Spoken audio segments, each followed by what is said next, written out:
ಬರೀತಾರೆ ಸಂಸ್ಕೃತ. ಅಕ್ಷರದಲ್ಲಿ ಬರೆದು ಈ ಹುಡುಗರೇ ಶ್ಲೋಕಗಳನ್ನು ಬರೀತಾರೆ. ಆಂಧ್ರ ಪ್ರದೇಶ ಮತ್ತು ಕರ್ನಾಟಕ ಮತ್ತು ಬಿಹಾರ್ ಹುಡುಗ ಅವನು. ಪವಮಾನ ಸೂಕ್ತ ಪಾಠವನ್ನು ಹೇಳ್ತಾ ಇದ್ದೆ. ಏನು ವಿಶೇಷ ಸರ್ ಅದರದ್ದು? ಪವಮಾನ ಸೂಕ್ತ ಅನ್ನೋದು ನಮ್ಮ ಜೀವನದಲ್ಲಿ ನಾವು ಮಾಡಿರುವಂತಹ ನಮಗೆ ಗೊತ್ತಿದ್ದು ಗೊತ್ತಿಲ್ಲದೆ ಏನೋ ಪಾಪಗಳನ್ನು ಮಾಡಿರ್ತೀವಿ.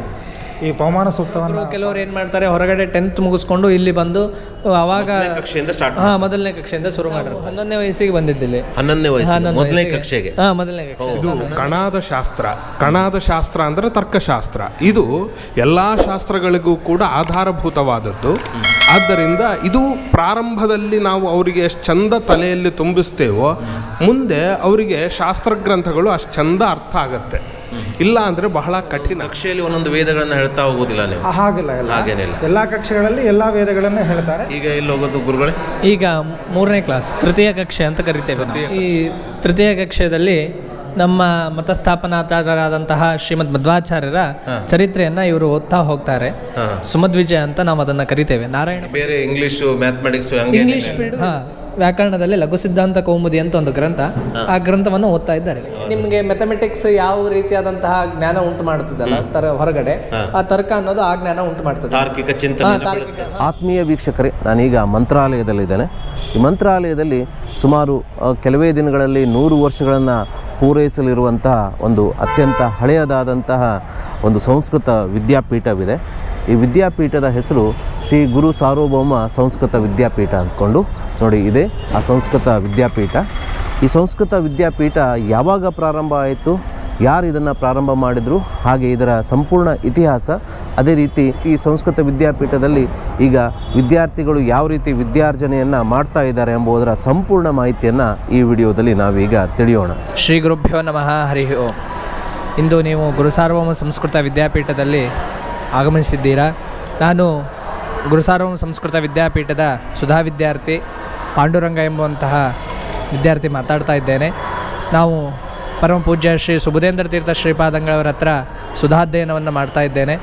ಈಗ ನೀವು ಗುರುಸಾರ್ವಭೌಮ ಸಂಸ್ಕೃತ ವಿದ್ಯಾಪೀಠವನ್ನು ನೋಡಬೇಕಂತ ಬಂದಿದ್ದೀರಿ. ಪ್ರತಿಯೊಂದು ಕಕ್ಷೆಯನ್ನು ನಿಮಗೆ ತೋರಿಸ್ತಾ ಹೋಗ್ತೇನೆ, ಬನ್ನಿ ನೋಡೋಣ. ನಮ್ಮದು ಪ್ರಾಪರ್ ಗುಲ್ಬರ್ಗ. ನಮ್ಮ ತಂದೆ ತಾಯಿ ಎಲ್ಲ ಗುಲ್ಬರ್ಗದಲ್ಲೇ ಇರ್ತಾರೆ.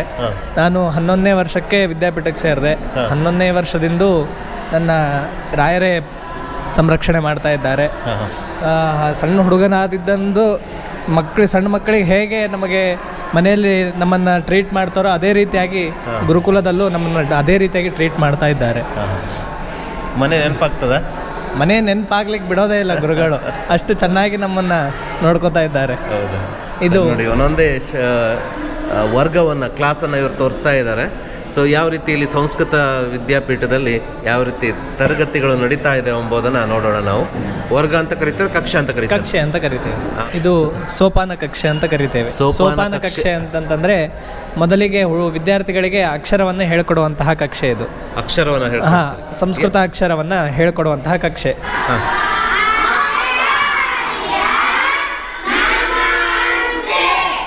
ನೀವು ಮೇಲೆಲ್ಲ ಬೋರ್ಡಲ್ಲೆಲ್ಲ ನೋಡ್ಬೋದು, ಇಲ್ಲಿ ಹಿಂದೆ ಅಕ್ಷರ ಎಲ್ಲ ಹಾಕಿದ್ದಾರೆ. ಇಲ್ಲಿ ಈ ರೀತಿಯಾದಂತಹ ಅಕ್ಷರದಿಂದ ಹುಡುಗರಿಗೆ ಗುರುಗಳು ಟೀಚ್ ಮಾಡ್ತಾ ಇರ್ತಾರೆ ಪ್ರತಿದಿನ. ಇಲ್ಲಿ ಸಂಸ್ಕೃತ ಮಾತ್ರ ಇದೆ?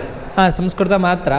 ಹೊರಗಡೆ ಲೌಕಿಕ ವಿದ್ಯೆನೂ ಕೂಡ ಇಲ್ಲೇ ನಮ್ಮ ಮಠದ್ದೇ ಸ್ಕೂಲು, ಪರಿಮಳ ಸ್ಕೂಲ್ ಅಂತಿದೆ. ಆ ಪರಿಮಳ ಸ್ಕೂಲಲ್ಲಿ ಲೌಕಿಕ ವಿದ್ಯೆಯನ್ನು ಕೂಡ ನಾವು ಕಟ್ಟಬಹುದು. ಇವರು ಆಂಧ್ರ ಪ್ರದೇಶದಿಂದನೂ ಬಂದಿದ್ದಾರೆ, ಕರ್ನಾಟಕದಿಂದನೂ ಇದ್ದಾರೆ. ಆಂಧ್ರ ಪ್ರದೇಶ ಮತ್ತು ಕರ್ನಾಟಕ ಮತ್ತು ಬಿಹಾರ್ ಹುಡುಗ ಅವನು. ಬಿಹಾರ? ಅವನು ಮರಾಠಿ ಹುಡುಗ. ಮಹಾರಾಷ್ಟ್ರ, ತೆಲಂಗಾಣ, ಮುಂಬೈ ಇದೆಲ್ಲ ಅಲ್ಲಿಂದ ಬಂದಿದ್ದಾರೆ. ಒಂದು ರಾಮ್ ಶಬ್ದ ಹೇಳಿ.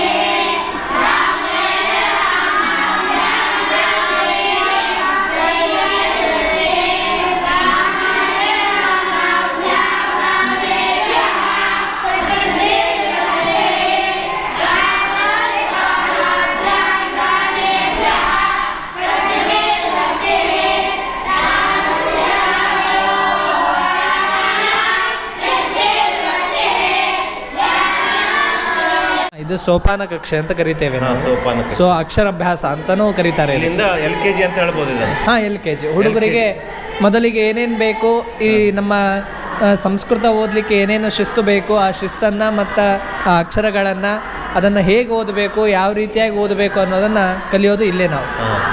ಇಲ್ಲಿ ಅಕ್ಷರ ಎಲ್ಲ ಬರೀತಾರೆ ಸಂಸ್ಕೃತ. ಹಾಂ, ಅಕ್ಷರದಲ್ಲಿ ಬರೆದು ಈ ಹುಡುಗರೇ ಶ್ಲೋಕಗಳನ್ನು ಬರೀತಾರೆ. ಇದೆಲ್ಲ ಹುಡುಗರೇ ಬರೆಯೋದು. ಇದೆಲ್ಲ ಸಂಸ್ಕೃತ. ಹಾಂ, ಸಂಸ್ಕೃತದಲ್ಲಿ ಹುಡುಗರೇ ಬರೆಯೋದು ಬೆಳಗಡೆ. ಆಮೇಲೆ ಕೆಳಗಡೆ ಗುರುಗಳು ಬಂದು ಅಕ್ಷರವನ್ನು ಬರೆದು ಏನು ಟೀಚ್ ಮಾಡಬೇಕು ಅದನ್ನು ಟೀಚ್ ಮಾಡಿ ಹೋಗ್ತಾರೆ. ಟೀಚ್ ಮಾಡಿ ಹೋಗ್ತಾರೆ. ಇದರ ಸಂಸ್ಕೃತದಲ್ಲೂ ಮಾತಾಡ್ತಾರೆ. ಸಂಸ್ಕೃತದಲ್ಲಿ ಇನ್ನೂ ಅಷ್ಟು ಪರ್ಫೆಕ್ಟಾಗಿ ಮಾತಾಡಲ್ಲ. ಅಕ್ಷರಾಭ್ಯಾಸ ಆದ್ದರಿಂದ ಅವ್ರಿಗೆ ನಾವೇನು ಸಂಸ್ಕೃತದಲ್ಲಿ ಏನು ಮಾತಾಡ್ತಿದ್ದೇವೆ ಅನ್ನೋದು ಅವ್ರಿಗೆ ಗೊತ್ತಾಗ್ತದೆ. ಅವರು ಕನ್ನಡನೂ ಮಾತಾಡ್ತಾರೆ. Okay okay, thank you. ತದನಂತರದಲ್ಲಿ ಇದು ಪ್ರಥಮ ಕಕ್ಷೆ ಅಂತ ನಾವು ಕರಿತೇವೆ. ಅಂದರೆ ಸ್ಕೂಲಲ್ಲಿ 1ನೇ ಕ್ಲಾಸ್ ಹೇಗೆ ಅದು ಇದು. ಇದರಲ್ಲಿ ಏನಂತಂದರೆ ಅಪ್ಡೇಟ್ ವರ್ಷನ್ ಇದನ್ನು ಇಲ್ಲೇನು ಅಪ್ಡೇಟ್ ಆಗಿರ್ತಾರಲ್ಲ ಆ ಹುಡುಗರನ್ನ ಮತ್ತೆ ಇನ್ನೊಂದು ಸ್ವಲ್ಪ ಅಪ್ಡೇಟ್ ಮಾಡ್ತಾರೆ. ಇಲ್ಲಿ ಅದೇ ಶಬ್ದಗಳನ್ನು ಅರ್ಥ ಸಮೇತವಾಗಿ ಹೇಳೋದು, ಈ ಯಾವುದಕ್ಕೆ ಯಾವ ಶಬ್ದಕ್ಕೆ ಯಾವ ಅರ್ಥ ಅಂತೆಲ್ಲ ನಿರೂಪಣೆ ಮಾಡೋದು ಈ ಕಕ್ಷೆಯಲ್ಲಿ. ಇವರು ಗುರುಗಳು. ಹಾಂ, ಇವರು ಗುರುಗಳು.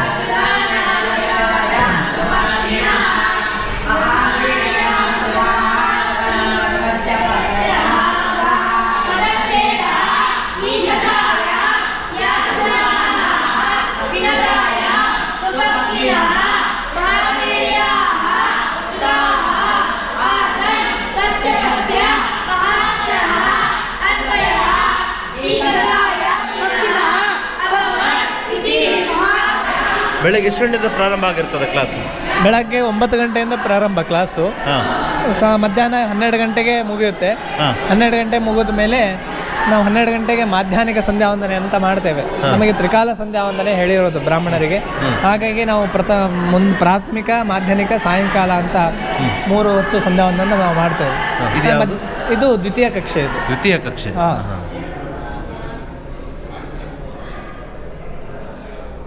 ಅಂದರೆ 2ನೇ ಕ್ಲಾಸ್. 2ನೇ ಕ್ಲಾಸ್. ಇಲ್ಲಿ ಏನನ್ನ ವಿಷಯವನ್ನು ಮುಂದುವರಿಸು ಹೇಳ. ಇಲ್ಲಿ ಮುಂದಿನ ಅಪ್ಡೇಟ್ ಅಲ್ಲಿ ಏನು ಹೇಳಿರ್ತಾರೆ ಅದನ್ನು ಮುಂದಿನ ಭಾಗ ಇಲ್ಲಿ ಪಾಠ ಮಾಡ್ತಾರೆ. ಸರ್ ನಮಸ್ಕಾರ, ಏನು ಹೇಳ್ತಾ ಇದ್ದಾರೆ ಈಗ ಸ್ವಲ್ಪ ಹೇಳ್ಬೋದಾ? ಹುಡುಗರಿಗೆ ಪವಮಾನ ಸೂಕ್ತ ಪಾಠವನ್ನು ಹೇಳ್ತಾ ಇದ್ದೆ. ಏನು ವಿಶೇಷ ಸರ್ ಅದರದ್ದು? ಪವಮಾನ ಸೂಕ್ತ ಅನ್ನೋದು ನಮ್ಮ ಜೀವನದಲ್ಲಿ ನಾವು ಮಾಡಿರುವಂತಹ ನಮಗೆ ಗೊತ್ತಿದ್ದು ಗೊತ್ತಿಲ್ಲದೆ ಏನು ಪಾಪಗಳನ್ನು ಮಾಡಿರ್ತೀವಿ. ಈ ಪವಮಾನ ಸೂಕ್ತವನ್ನು ಪಾರಾಯಣ ಮಾಡಿಕೊಳ್ಳೋದ್ರಿಂದ ಆ ಎಲ್ಲ ಪಾಪಗಳನ್ನು ಕೂಡ ನಾವು ಕಳ್ಕೋಬೋದು. ಅಷ್ಟೇ ಅಲ್ಲದೇ ಇವಾಗ ಪ್ರಾಣದೇವರ ಅಭಿಷೇಕ ಈ ಇತ್ಯಾದಿ ಸಂದರ್ಭಗಳಲ್ಲಿ ನಾವು ಪವಮಾನ ಸೂಕ್ತವನ್ನು ಪಾರಾಯಣ ಮಾಡುವಂಥದ್ದು ತುಂಬ ವಾಡಿಕೆಯಲ್ಲಿ ನಮಗೆ ಕಾಣುತ್ತೆ. ಇದನ್ನು ಕಂಠಪಾಠ ಮಾಡಿಸ್ತೀರಿ? ಹಾಂ, ಹೌದು. 4 ಅಧ್ಯಾಯ ಇರುತ್ತೆ ಇದರಲ್ಲಿ. 4 ಅಧ್ಯಾಯದಲ್ಲಿ ಹುಡುಗರಿಗೆ ಇವಾಗ ವರ್ಷಕ್ಕೆ 2 ಅಧ್ಯಾಯ ಅಥವಾ 4 ಅಧ್ಯಾಯ, 3 ಅಧ್ಯಾಯ ಅಂತ ಈ ಥರ ಒಂದು ಭಾಗವನ್ನು ಮಾಡಿಕೊಂಡು ಹೊರಗೆ ಅದನ್ನು ಹುಡುಗರಿಗೆ ನೋಡಿ ಮೊದಲು ಮಾಡಿಸಿ ಆಮೇಲೆ ಅದನ್ನು ಕಂಠಪಾಠ ಮಾಡಿಸ್ತೀವಿ. ಇದು ವೇದ ಇದು ಯಾರು ಬರೆದಿದ್ದಲ್ಲ, ಇದು ಅಪೌರುಷೇಯವಾದದ್ದು. ಇದು ಅನಾದಿ ಕಾಲದಿಂದ ಭಗವಂತನು ಹೇಳಿದಂತಹ ವೇದ, ಭಗವಂತನ ವಾಂಗ್ಮಯ ರೂಪವಾದದ್ದು ವೇದ. ಅದು ಹಾಗೆ ಬರ್ತಾ ಇದೆ, ಯಾರು ಬರೆದಿದ್ದಲ್ಲ. ವೇದದ ಭಾಗನೇ ಇದು ಕಲಿಸ್ತಾ ಇರೋದು. ಹೌದು, ಋಗ್ವೇದದ ಭಾಗ ಇದು. ಋಗ್ವೇದದ ಭಾಗ. ಅಷ್ಟು 4 ವೇದಗಳಿದ್ದಾವೆ. 4 ವೇದಗಳಿದೆ. ಋಗ್ವೇದ, ಯಜುರ್ವೇದ, ಸಾಮವೇದ, ಅಥರ್ವಣ ವೇದ ಅಂತ. ಈಗ ಅದರಲ್ಲಿ ಮೊದಲನೇ ವೇದ ಋಗ್ವೇದ. ಋಗ್ವೇದವನ್ನು 2ನೇ ಕಕ್ಷೆಗೆ ನೀವು ಕಲಿಸ್ತೀರಿ? ಹಾಂ, ಹೌದು. 3ನೇ ಕಕ್ಷೆಗೆ ಹಾಗೇನಿಲ್ಲ ಸರ್. ಅಂದರೆ ಹುಡುಗರಿಗೆ ಏನು ಪರ್ಟಿಕ್ಯುಲರ್ ಆಗಿ ತಮ್ಮ ಜೀವನದಲ್ಲಿ ಅತ್ಯಂತ ಉಪಯುಕ್ತವಾದದ್ದು ಸೂಕ್ತಗಳೇನಿವೆ ಆ ಸೂಕ್ತಗಳನ್ನು ಮಾತ್ರ ನಾವಿಲ್ಲಿ, ಅಂದರೆ ದೇವರ ಪೂಜೆಗೆ ಆಗ್ಬೋದು, ಪಾರಾಯಣಕ್ಕಾಗ್ಬೋದು, ಈ ರೀತಿಯಾಗಿ ತಮ್ಮ ಒಂದು ಆತ್ಮೋದ್ಧಾರಕ್ಕೆ ಏನು ಸೂಕ್ತಗಳು ಬೇಕಾಗುತ್ತೆ, ಮಂತ್ರಗಳು ಬೇಕಾಗುತ್ತೆ, ಅದನ್ನು ಮಾತ್ರ ಇಲ್ಲಿ ಕಳಿಸ್ಕೊಡುತ್ತೆ. ವೇದಕ್ಕೆ ಸಪ್ರೇಟ್ ಒಂದು ಭಾಗನೇ ಇದೆ. ವೇದ ಓದಬೇಕು ಅಂತಂದರೆ ವೇದಕ್ಕೆ ಸಪ್ರೇಟ್ ಭಾಗಗಳಿದೆ. ಋಗ್ವೇದಕ್ಕೆ ಸಪ್ರೇಟ್ ಭಾಗ, ಯಜುರ್ವೇದಕ್ಕೆ ಸಪ್ರೇಟ್ ಒಂದು ವಿಭಾಗ, ಸಾಮವೇದ, ಅಥರ್ವವೇದಕ್ಕೆ ಈ ರೀತಿಯ ಸಪ್ರೇಟ್ ಭಾಗ. ಅಂದರೆ ಒಂದೊಂದು ಕಕ್ಷೆಯಲ್ಲಿ ಒಂದೊಂದು ವೇದಗಳನ್ನು ಹೇಳ್ತಾ ಹೋಗೋದಿಲ್ಲ ನೀವು? ಹಾಗಿಲ್ಲ, ಎಲ್ಲ ಕಕ್ಷೆಗಳಲ್ಲಿ ಎಲ್ಲ ವೇದಗಳನ್ನು ಹೇಳ್ತಾರೆ. ಆದರೆ ಏನು ಉಪಯುಕ್ತ ಆ ಥರ ಉಪಯುಕ್ತವಾದದ್ದನ್ನು, ಅಂದರೆ ಎಲ್ಲವೂ ಉಪಯುಕ್ತವೇ, ಆದರೆ ಅವರಿಗೆ ಏನು ನಿತ್ಯ ಸಂಧ್ಯಾವಂದನೆಗಳಿಗೆ, ಪಾರಾಯಣಗಳಿಗೆ, ಪೂಜೆಗಳಿಗೆ ಏನು ಬೇಕಾಗುತ್ತೆ ಅದನ್ನೇ ಹೇಳ್ಕೊಡ್ತಾರೆ. Okay sir, thank you. ತಮ್ಮ ಹೆಸರು? ಸಂಪತ್ ಕುಮಾರ. ಈಗ ಎಲ್ಲಿ ಹೋಗೋದು ಗುರುಗಳೇ? ಈಗ 3ನೇ ಕ್ಲಾಸ್, ತೃತೀಯ ಕಕ್ಷೆ ಅಂತ ಕರಿತೇವೆ. ತೃತೀಯ ಕಕ್ಷೆ. 3ನೇ ಕ್ಲಾಸಿಗೆ ಹೋಗ್ತಾ ಇದ್ದಾವೆ. ಓಕೆ. ಈ ತೃತೀಯ ಕಕ್ಷೆಯಲ್ಲಿ ನಮ್ಮ ಮತಸ್ಥಾಪನಾಚಾರ್ಯರಾದಂತಹ ಶ್ರೀಮದ್ ಮಧ್ವಾಚಾರ್ಯರ ಚರಿತ್ರೆಯನ್ನು ಇವರು ಓದ್ತಾ ಹೋಗ್ತಾರೆ. ಸುಮಧ್ವಿಜಯ ಅಂತ ನಾವು ಅದನ್ನು ಕರಿತೇವೆ. ನಾರಾಯಣ ಪಂಡಿತಾಚಾರ್ಯ ಅಂತ ಅವರು, ಆ ನಾರಾಯಣ ಪಂಡಿತಾಚಾರ್ಯ ಅದನ್ನು ನಿರೂಪಣೆ ಅವ್ರು ಬರೆದಿದ್ದು. ಆ ಸುಮಧ್ವಿಜಯ ಅಂದರೆ ಮಧ್ವಾಚಾರ್ಯರ ಚರಿತ್ರೆಯನ್ನು ಇವರು ಓದ್ತಾ ಇರ್ತಾರೆ ಪ್ರತಿನಿತ್ಯ. ಇನ್ನು ಬೇರೆ ಬೇರೆ ದ್ವಿತೀಯಾದರ್ಶ ಮತ್ತು ಇನ್ನೂ ಬೇರೆ ಬೇರೆ ಪಾಠಗಳು ಕೂಡ ಇವರಿಗೆ ನಡೀತಾ ಇರ್ತದೆ ಪ್ರತಿದಿನ. ಈ ಬೇರೆ ಇಂಗ್ಲೀಷು ಮ್ಯಾಥಮೆಟಿಕ್ಸು ಇಂಗ್ಲೀಷ್ ಪೀರಿಯಡು ಇರುತ್ತೆ ಇವರಿಗೆ. ಇಂಗ್ಲೀಷ್ ಇರ್ತದೆ. ಹಾಂ, ಇಂಗ್ಲೀಷ್ ಇರುತ್ತೆ. ಮತ್ತೆ ಮೇಡಮೇ ಇದ್ದಾರೆ ಇಲ್ಲಿ, ಒಬ್ಬರು ಮೇಡಮ್ ಇದ್ದಾರೆ. ಆ ಮೇಡಮ್ ಬಂದು ಇಂಗ್ಲೀಷ್ ಪಾಠ ಮಾಡಿ ಹೋಗ್ತಾರೆ. ಮತ್ತೆ ಇದು ಮ್ಯಾಥಮೆಟಿಕ್ಸ್ ಎಲ್ಲ ಸ್ಕೂಲಿಂದ ಬರ್ತಾರೆ ಪಾಠ ಮಾಡಲಿಕ್ಕೆ. ಪರಿಮಳ ಸ್ಕೂಲ್ ಅಂತ ಹೇಳಿದ್ನಲ್ಲ, ಆ ಪರಿಮಳ ಸ್ಕೂಲಿಂದನೇ ಟೀಚರ್ಸ್ ಬರ್ತಾರೆ ಇಲ್ಲಿ. ಹೇಗಿದೆಯಪ್ಪ ಕ್ಲಾಸೆಲ್ಲ ಹೆಂಗೆ ನಡೀತಾ ಇದೆ? ಚೆನ್ನಾಗೇ ನಡೀತಿದೆ. ನಿಮ್ಮ ಊರು? ನಮ್ಮದು ಮೈಸೂರು. ಮೈಸೂರಲ್ಲಿ ಎಲ್ಲಿ? ಗಾಯತ್ರಿಪುರಂ. ಎಷ್ಟು ವರ್ಷ ಆಯ್ತು ಇಲ್ಲಿ ಬಂದು? ನಂದು 5th year, 5ನೇ ವರ್ಷ. ಎಲ್ಲ ಬರ್ತದೆ ಈಗ ನಿಮಗೆ ಒಂದು ಸ್ವಲ್ಪ ಕಾನ್ಫಿಡೆನ್ಸ್ ಇದೆ? ಮನೆದು ಎಲ್ಲ ನೆನಪಾಗ್ತದ? ಇಲ್ಲಿ ಮಠದಲ್ಲಿ ಎಲ್ಲ ನಿಮಗೆ ಮನೆ ಥರನೇ ವಾತಾವರಣ ಇದೆ, ಗುರುಗಳೆಲ್ಲ ಭಾರಿ ಚೆಂದಾಗಿ ನೋಡ್ಕೊಳ್ತಾರೆ. ಓಕೆ, ಮುಂದೆ ಏನು ಮಾಡ್ಬೇಕಂತ ಇದೆ? ನಿಮ್ಮ ಉದ್ದೇಶ ಏನು? ಯಾಕೆ ಏನು? ಇಲ್ಲೇ ಓದಿ ಒಳ್ಳೆ ಪಂಡಿತ ಆಗಬೇಕು ಅಂತ. ಒಳ್ಳೆ ಪಂಡಿತ, ಸಂಸ್ಕೃತ ಪಂಡಿತರಾಗಬೇಕು ಅಂತ ಆಸೆ ಇದೆ. ಇಲ್ಲೇ ಇರಬೇಕಾ ಅಥವಾ ಮೈಸೂರಿಗೆ ಅಥವಾ ಬೇರೆ ಕಡೆಗೆ ಹೋಗ್ಬೇಕಾ? ಇಲ್ಲೇ ಇರಬೇಕು. ಇಲ್ಲೇ ಇರಬೇಕು ಅಂತ ಮನಸ್ಸಿದೆ. ಓಕೆ, ಈಗ ತೃತೀಯ ಕಕ್ಷೆ ಆದ ನಂತರ ಚತುರ್ಥ ಕಕ್ಷೆಗೆ ಹೋಗ್ತಾ ಇದ್ದಾರೆ. 4ನೇ ಕ್ಲಾಸಿಗೆ. 4ನೇ ಕ್ಲಾಸು. ಈ 4ನೇ ಕ್ಲಾಸಲ್ಲಿ ಏನಂತಂದರೆ 4ನೇ ಕ್ಲಾಸಲ್ಲಿ ಏನಂತಂದರೆ ಹೇಳಿ 4ನೇ ಕ್ಲಾಸಲ್ಲಿ ವ್ಯಾಕರಣ ತರ್ಕ ಎಂಬುವಂತಹ ಶಾಸ್ತ್ರೀಯ ಗ್ರಂಥಗಳಿಗೆ ಪ್ರವೇಶ ಆಗ್ತಾರೆ ಇಲ್ಲಿ ಹುಡುಗರು. 4ನೇ ಕ್ಲಾಸ್ನಲ್ಲಿ ವ್ಯಾಕರಣ ತರ್ಕ ಪ್ರಾರಂಭ ಆಗ್ತದೆ. ವ್ಯಾಕರಣ ತರ್ಕ ಎಷ್ಟು ಇದು ಅಂತಂದರೆ ಮುಂದಿನ ಏನು ಕಕ್ಷೆಗಳಿಗೆ ಅದು ಬೇಕು, ಅದು ಸಹಕಾರಿಯಾದಂತಹ ಗ್ರಂಥವಾದದ್ದು ವ್ಯಾಕರಣ ತರ್ಕ ಅನ್ನೋದು. ಇಲ್ಲಿ ಮತ್ತು ಕಾವ್ಯ ಪಾಠವೂ ಕೂಡ ಆಗ್ತದೆ ಅವರಿಗೆ. ಇವರೆಲ್ಲ ಸ್ವಲ್ಪ ಅವ್ರಕ್ಕಿಂತ ಸ್ಟ್ಯಾಂಡರ್ಡ್ ಇವರು. ಈಗೆಲ್ಲ ಇವರು ವ್ಯಾಕರಣ ಓದ್ತಾ ಇದ್ದಾರೆ. ವ್ಯಾಕರಣದಲ್ಲಿ ಲಘು ಸಿದ್ಧಾಂತ ಕೌಮುದಿ ಅಂತ ಒಂದು ಗ್ರಂಥ, ಆ ಗ್ರಂಥವನ್ನು ಓದ್ತಾ ಇದ್ದಾರೆ. ಸೊ ಇದು ಒಂದೇ ಬುಕ್ ಇರೋದಾ? ನಿಮ್ಗೆ ಎಷ್ಟು ಬುಕ್ ಇರ್ತದೆ ಈ ರೀತಿ? ಇವು ಜಗ್ಗಿ ಇದೆ, ಇವು ಭಾಗಗಳು ಬಹಳ ಇವೆ ಇವು. ಅಂದ್ರೆ ಈ ಕಕ್ಷೆ ಅಂದ್ರೆ ಬೇಸಿಕ್ ಇದು. ಈ ಹೆಂಗಂತಂದ್ರೆ LKG ಹುಡುಗರಿಗೆ ಆ ABCD ತಿದ್ಲಿಕ್ಕೆ ಒಂದು ಪುಸ್ತಕ ಕೊಟ್ಟಿರ್ತಾರಲ್ಲ, ಆ ಥರ ಬೇಸಿಕ್ ಇದು. ಎಷ್ಟು ಎಕ್ಸಾಮ್ ಇರ್ತದೆ? ಎಕ್ಸಾಮ್ ಇದ್ರೆ ಎಷ್ಟು ಎಕ್ಸಾಮ್ ಇರ್ತದೆ? ಎಕ್ಸಾಮು ನಮ್ಮಲ್ಲಿ ಇಲ್ಲಿ ಪ್ರತಿ 3 ಸರಿ ಎಕ್ಸಾಮ್ ಆಗ್ತದೆ ಹುಡುಗರಿಗೆ. ತ್ರೈಮಾಸಿಕ, ಷಾಣ್ಮಾಸಿಕ, ಮಾಸಿಕ, ವಾರ್ಷಿಕ ಪರೀಕ್ಷೆ ಅಂತ 3 ಆಗ್ತವೆ. ಈ ಮೊನ್ನೆ ತ್ರೈಮಾಸಿಕ ಎಕ್ಸಾಮ್ ಆಯಿತು. ಈಗ ಜನವರಿಯಲ್ಲಿ ಷಾಣ್ಮಾಸಿಕ ಎಕ್ಸಾಮ್ ಬರುತ್ತೆ ಹುಡುಗರಿಗೆ. ಈ 12ನೇ ಸಬ್ಜೆಕ್ಟ್ ಅಂದ್ರೆ ಸಬ್ಜೆಕ್ಟ್ ನಿಮ್ಮಲ್ಲಿ ಹೇಗೆ ಸ್ಕೂಲ್ನಲ್ಲಿ ಹೇಗೆ ಸಬ್ಜೆಕ್ಟ್ ಇರ್ತವೆ ಅದೇ ರೀತಿಯಾಗಿ 6 ಸಬ್ಜೆಕ್ಟ್ ಇರ್ತವೆ ಹುಡುಗರಿಗೆ. 6 ಸಬ್ಜೆಕ್ಟ್ ಇರ್ತವೆ ಪ್ರತಿನಿತ್ಯ 6 ಸಬ್ಜೆಕ್ಟ್ ಇರ್ತದೆ. ಅಂದ್ರೆ ಯಾವ್ಯಾವ್ದು ವಿಷಯ ಅಂತ? ವಿಷಯ ಇರುತ್ತೆ. ಬೆಳಗ್ಗೆ 1ನೇ ಪೀರಿಯಡು ಇಂಗ್ಲಿಷ್. ಅಂದ್ರೆ ನಾವು ಸ್ಟೇಟ್ ಸಿಲೆಬಸ್ ಅಲ್ಲಿ ಅದೇ English. Same English text book ಏನಿರುತ್ತೆ ಅದೇ ಟೆಕ್ಸ್ಟ್ ಬುಕ್ ಇಲ್ಲಿ ಪಾಠ ಆಗ್ತದೆ. 2ನೇ ಪೀರಿಯಡು ಲಘು ಸಿದ್ಧಾಂತ ಕೌಮುದಿ. 3ನೇ ಪೀರಿಯಡು ದ್ವಿತೀಯಾದರ್ಶ ಅಂತ ಒಂದು. ಅಂದ್ರೆ ನಿಮ್ಮ ಸಂಸ್ಕೃತ ವಿದ್ಯಾಪೀಠದ ಸಂಬಂಧಿಸಿದ ಸಿಲೆಬಸ್. ಸೊ ಲಘು ಸಿದ್ಧಾಂತ ಕೌಮುದಿ ವ್ಯಾಕರಣ. ಅದೇ ನಿಮ್ಮ ಸಂಸ್ಕೃತ ವಿದ್ಯಾಪೀಠದ ಸಂಬಂಧಪಟ್ಟಿದೆ. 3 ಆಯ್ತು. 4ನೇ ಪೀರಿಯಡ್ ಸುಮಧ್ವಿಜಯ. ಅದೇ ಆಚಾರ್ಯ ಹೇಳಿದ್ನಲ್ಲ ಅಲ್ಲಿ, ಅದು 16 ಸರ್ಗದಿಂದ ಕೂಡಿದ್ದದು ಸುಮಧ್ವಿಜಯ. ಅದು 16 ಸರ್ಗ ಒಂದೇ ಸರಿಗೆ ಪಾಠ ಆಗೋದಿಲ್ಲ, ಹಾಗಾಗಿ ಡಿವೈಡ್ ಮಾಡಿ ಇಷ್ಟು ಅಂತ ಭಾಗ ಮಾಡಿ ಹುಡುಗರಿಗೆ ಪಾಠ ಮಾಡ್ತಾರೆ. ಪ್ರತಿಯೊಂದು ಕಕ್ಷೆಗೆ ಇಷ್ಟು ಭಾಗ ಅಂತ ಡಿವೈಡ್ ಮಾಡಿ ಅದನ್ನ ಪಾಠ ಮಾಡ್ತಾರೆ. ಆಮೇಲೆ ನಂತರ ತರ್ಕ ಚರ್ಚೆ ಮಾಡ್ಲಿಕ್ಕೆ ನಿಮ್ಗೆ ಮ್ಯಾಥಮೆಟಿಕ್ಸ್ ಯಾವ ರೀತಿಯಾದಂತಹ ಜ್ಞಾನ ಉಂಟು ಮಾಡ್ತದಲ್ಲ ಹೊರಗಡೆ, ಆ ತರ್ಕ ಅನ್ನೋದು ಆ ಜ್ಞಾನ ಉಂಟು ಮಾಡ್ತದೆ. ತಾರ್ಕಿಕ ಅದು ಹೇಗೆ ಆ ತರ ಅದು ಒಂದು ಜ್ಞಾನ ಉಂಟು ಮಾಡ್ತದೆ. ರಾಘವೇಂದ್ರ ವಿಜಯ ಅಂತ ರಾಯರು ಚರಿತ್ರೆಯನ್ನ ನಾರಾಯಣಾಚಾರ್ಯ ಅಂತ ಒಬ್ರು ಬರೆದಿದ್ದಾರೆ.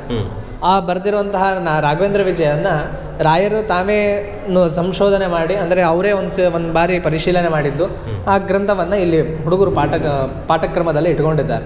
ರಾಘವೇಂದ್ರ ವಿಜಯದಲ್ಲಿ ಅಂತಂದರೆ ಅವರು ನಾರಾಯಣಾಚಾರ್ಯರು ಪ್ರತಿಯೊಂದು ಹೆಜ್ಜೆನೂ ಕೂಡ ರಾಯರ ಹೇಗೆ ಇದ್ದರು, ಅವರ ಜೀವನದಲ್ಲಿ ಹೇಗಿದ್ದರು ರಾಯರು ಅನ್ನೋದನ್ನು ತಿಳ್ಕೊಂಡು ನೋಡಿ ಅವರು ಬರೆದಿರುವಂತಹ ಗ್ರಂಥ ಅದು. ಅಂತಹ ಗ್ರಂಥವನ್ನು ಇಲ್ಲಿ ಪ್ರತಿನಿತ್ಯ ಪಾಠ ಆಗ್ತದೆ ಹುಡುಗರು ಎಲ್ಲರೂ. ಯಾವುದರಲ್ಲಿ ಸ್ವಲ್ಪ ಪಾಂಡಿತ್ಯ ಇದೆ ನಿಮ್ಮಲ್ಲಿ? ವ್ಯಾಕರಣದಲ್ಲಿ ನೀವು ರಾಮ ಶಬ್ದವನ್ನು ನೋಡಿದಿರಾ? ರಾಮ ಅನ್ನೋ ಶಬ್ದ ಹೇಗೆ ಉತ್ಪತ್ತಿ ಆಗ್ತದೆ ಅನ್ನೋದನ್ನ ನಿರೂಪಣೆ ಮಾಡ್ತಾರೆ ಹುಡುಗರು. ಮಾಡ್ತೀರಾ? ಒಂದು ನಿಮಿಷ. ನನ್ನ ಹೆಸರು ವಿರೂಪಾಕ್ಷ ಅಂತ. ನಾನು 4ನೇ ಕ್ಲಾಸ್ನಲ್ಲಿ ಅಧ್ಯಯನ ಮಾಡ್ತಾ ಇದ್ದೀನಿ.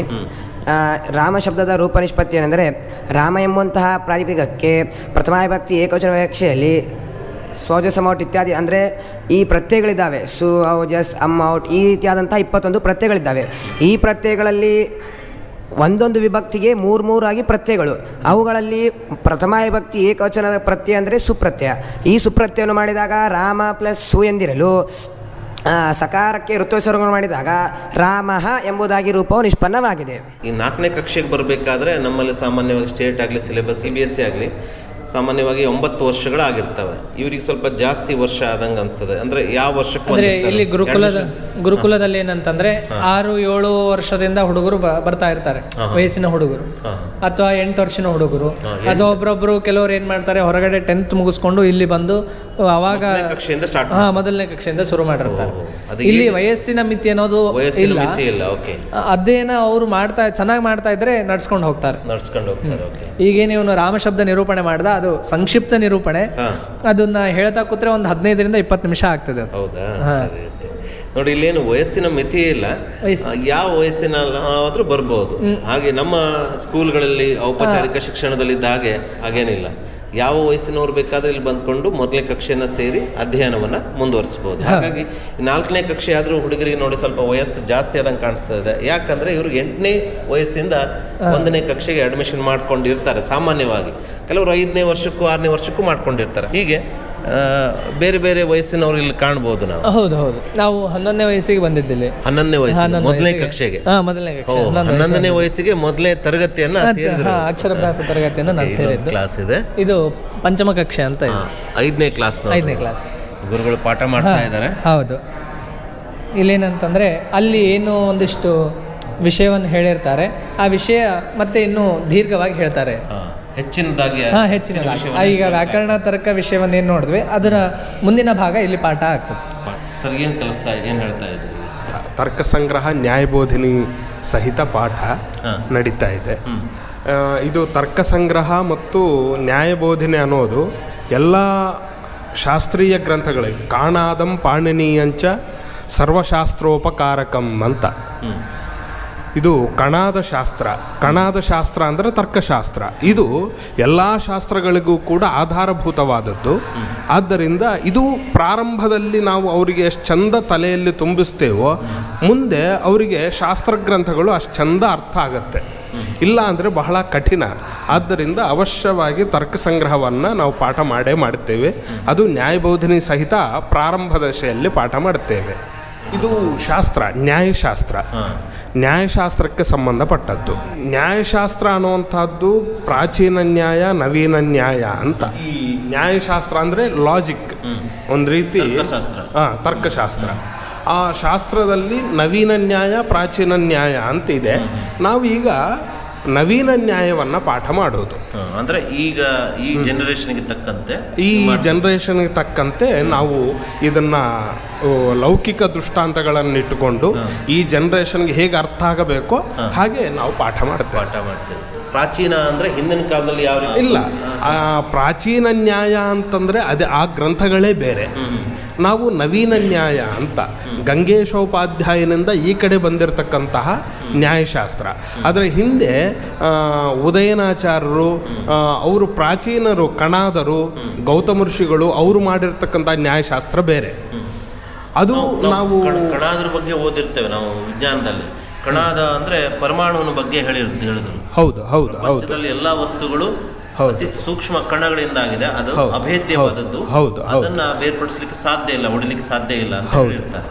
ಅವರು ಬರೆದಂತ ವಿಷಯಗಳನ್ನು ಇಲ್ಲಿ ಹೇಳ್ತೀರಿ. ಹೌದು. ನಾವು ನ್ಯಾಯಶಾಸ್ತ್ರದಲ್ಲಿ ಪರಮಾಣುವೇ ಕೊನೆ ಅವಯವ ಅಂತ, ಅದೇ ಆಟಮ್. ಅದರಿಂದಲೇ ಸಮಸ್ತ ಸೃಷ್ಟಿ ಆಗತ್ತೆ ಅಂತ ಹೇಳ್ತೀವಿ. ಒಂದು ಪರಮಾಣುವು ಎರಡೆರಡು ಪರಮಾಣುಗಳು ಸೇರಿ ಒಂದು ದ್ವೆಣುಕ ಅಂತ ಆಗೋದು, 3 ದ್ವೆಣುಕಗಳು ಸೇರಿ ಒಂದು ತ್ರೆಣುಕ ಅಂತ ಆಗೋದು. ಹೀಗೆ ಒಂದೊಂದೊಂದೊಂದಾಗಿ ಸೇರಿಕೊಂಡು ಒಂದು ವಸ್ತು ನಮ್ಮ ಕಣ್ಣಿಗೆ ಕಾಣೋವರೆಗೆ ತಯಾರಾಗತ್ತೆ. ಅದು ಯಾವುದಾದ್ರೂ ಆಗಲಿ.